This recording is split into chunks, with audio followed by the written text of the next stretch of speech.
ምን ታደርጊያለሽ አንቺ? ምን ታደርጊያለሽ?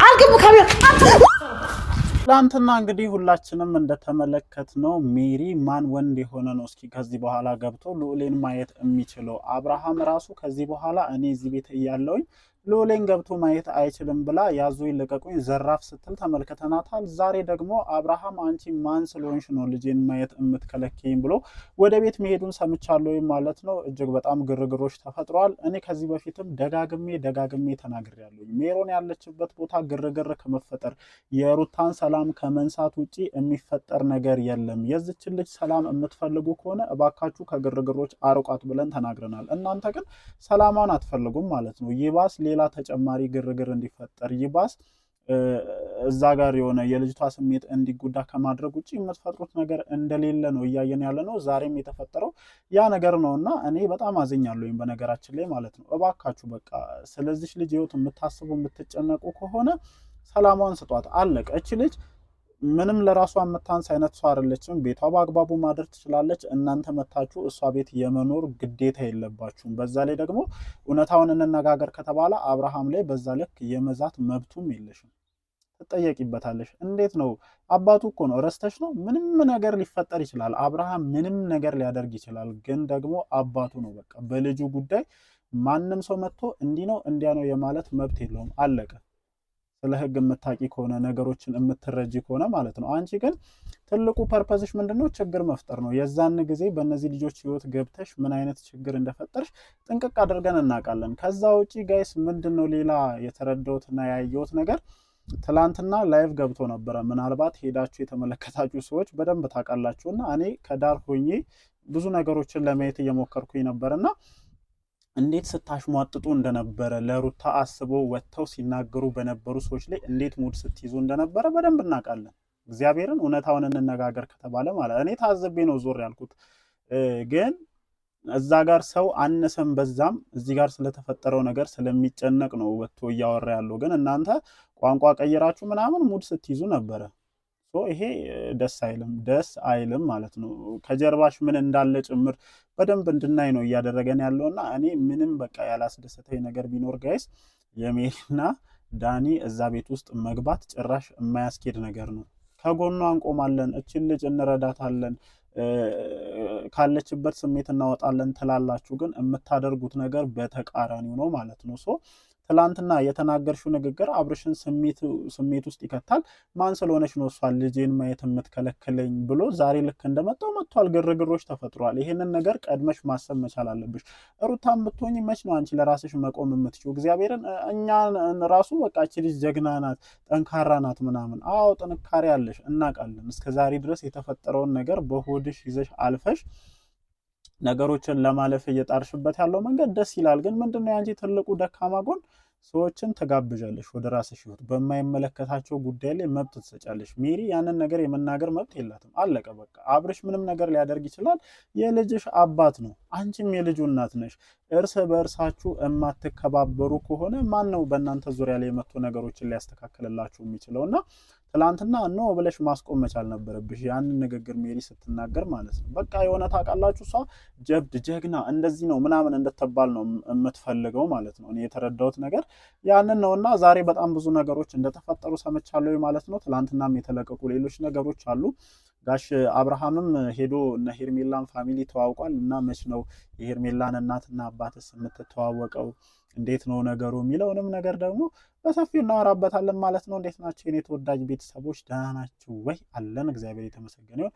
ዛሬም እንግዲህ መግቢያ ላይ እንዳልኳችሁ በሰማናቸው አዳዲስ መረጃዎች ተመልሰን ወደ እናንተ መተናል ማለት ነው። ያው አብርሃም መጥቷል። ማን ስለሆንሽ ነው ልጄን የምትከለኪ? ማን ስለሆንሽ ነው አንቺ ልጄን አታይም ብለሽ የዚህን ያክል ሚዲያ ላይ ወጥተሽ እንቧ ከረዩ የምትዩ ብሎ ከሜሪ ጋር ትልቅ ግጭቶች እንደተነሱ ሰምቻለሁ ማለት ነው። ፍላጎቷ ይሄ ነው። በነገራችን ላይ እኔ ከዚህ በፊት ምናልባት አሁን ላይ የእነሱን እንትን መከታተል ከጀመራችሁ ሰዎች ውጭ ያለውን ነገር በደንብ ትረዱታላችሁ፣ ታውቃላችሁ ብዬ አስባለሁ። የዛን ጊዜ በማይመለከታት ነገር ገብታ ምን ያክል ህይወታቸውን ስታቦካ ስትበጠብጥ ብዙ ነገር ስታደርግ እንደነበር ተመልክተናል። የሰው ልጅ መጀመሪያ ከነበረው ስህተት ታርሞ ነገሮችን ለማስተካከል የማይሯሯጥ ከሆነ ማፊ ፋይዳ። እግዚአብሔርን ይሄ ሁሉ ነገር ሲፈጠር በመጀመሪያ ደረጃ እኔ ጥያቄ ማንሳት እፈልጋለሁ። ይሄ ሁሉ ነገር ሲፈጠር እቺ ልጅ በዛ ልክ ስታለቅስ ሄርሜላ መታ ቤቷን ትዳሯን በትና ባሏን ይዛ ስትሄድ የት ነበርሽ? የት ነበርሽ? እንደፈለጋችሁ ስትሆኑ አልነበር? እናውቃለን እኮ እናያለን በዛ በኩል ያለውንም ነገር እና የት ነበርሽ? አሁን ዛሬ መተሽ ከኔ ውጪ ጀግና የለም ከኔ ውጪ ማንም እንደዚህ የለም ብለሽ የዚህን ያክል ርቀት ለመሄድ እስከ ዛሬ ድረስ እች ልጅ እንደዛ ስትንከራተት የት ነበርሽ? በስሱም ቢሆን ጽጌን ተመልክተናታል።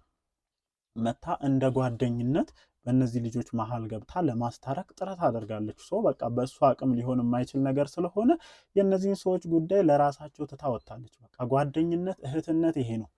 እናንተ ዝም ብላችሁ ተመልከታችሁ ፋይናሊ ትመጡና ምን ጅብ ከሄደ ውሻ ይጮሃል አይነት አጫጫህ ትጮሃላችሁ። እቺ ልጅ ስትበደል ስታለቅስ በእርግዝናዋ ያ ሁሉ መከራ ሲደርስባት አራስ ቤት ሆና እንደዛ እንትን ስትል እንደው እስኪ እውነትም ጀግና ነሽ እውነትም ከጎኗ ቆመሻል የምንለው የዛን ጊዜ መተሽ ልክ ትላንትና እንደሆንሹ አራስ ነበር አይነት ሙድ ስትጫወቺ ነው።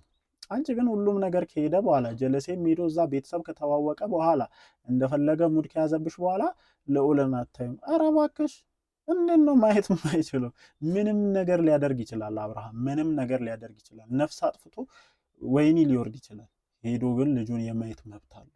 አለቀ። ይሄንን ነገር ማንም ሊከለክለው አይችልም። እና አንዳንድ ጊዜ ንግግሮችን ስንናገር ስናወራ እንትኖችን ስናደርግ በመረጃ ላይ ተደግፈን ይሁን ቢያንስ ስለዛ ነገር ጥቂት እውቀት ሊኖረን ይገባል ማለት ነው።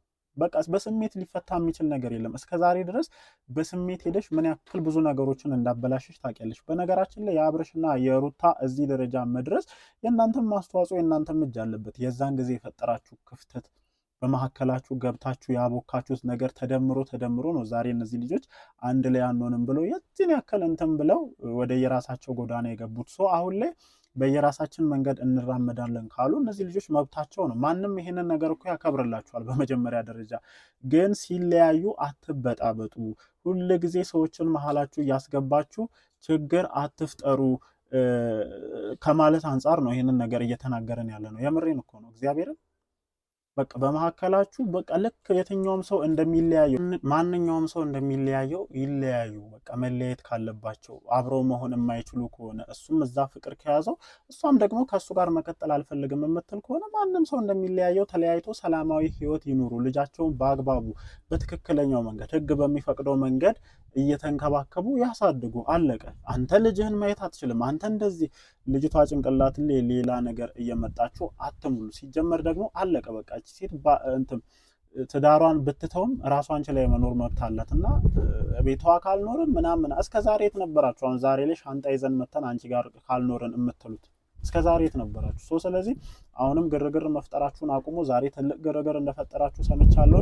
ይሄ ነገር አያስኬድም፣ ለሩታም አይጠቅማትም፣ ለልጁም አይጠቅመውም። እግዚአብሔርን ልጆች አያውቁም ይባላል። ስነ ልቦናቸው እየተጎዳ ነው የሚያድገው። አብርሃምን ብትሆኑ ሩታ፣ ይሄ የግል ጸባችሁን ወደ ጎን አድርጋችሁ ልጃችሁን ብታስቀድሙ ይሻላል። የልጃችሁን ስሜት እየጎዳችሁ ነው የምትሄዱት። ዛሬ ላይ ባይሆን እናንተ እያንዳንዷን ነገር ሚዲያ ላይ የምታስቀምጡ አይነት ሰዎች ናችሁና ነገ ላይ እንደዚህ እያንዳንዱ ነገር መታየቱ አይቀርም። ስለዚህ ለምታደርጉት ነገር ለምትሆኑት ነገር እጅግ በጣም ጥንቃቄ ያስፈልጋችኋል። የምሬን ነው ይሄንን ነገር እየተናገርኩ ያለሁት። ለምታደርጓት ለእያንዳንዱ ነገር ጥንቃቄ ያስፈልጋል። ነገ ላይ ትልቅ የሆነ ነገር ነው የሚያመጣባችሁና ይሄ ነገር በደንብ ሊታሰብበት ይገባል። ለማንኛውም ምሽት ላይ የሚፈጠሩ ነገሮችን ደግሞ አብረን እናያለን። ሰፋ ያሉ ግርግሮች መነሳታቸውን ሰምቻለሁ። ቪዲዮ ከተለቀቀ በኋላ መተን ደግሞ ሀሳባችንን እንሰጣለን። እወዳችኋለሁ። ይመቻችሁ።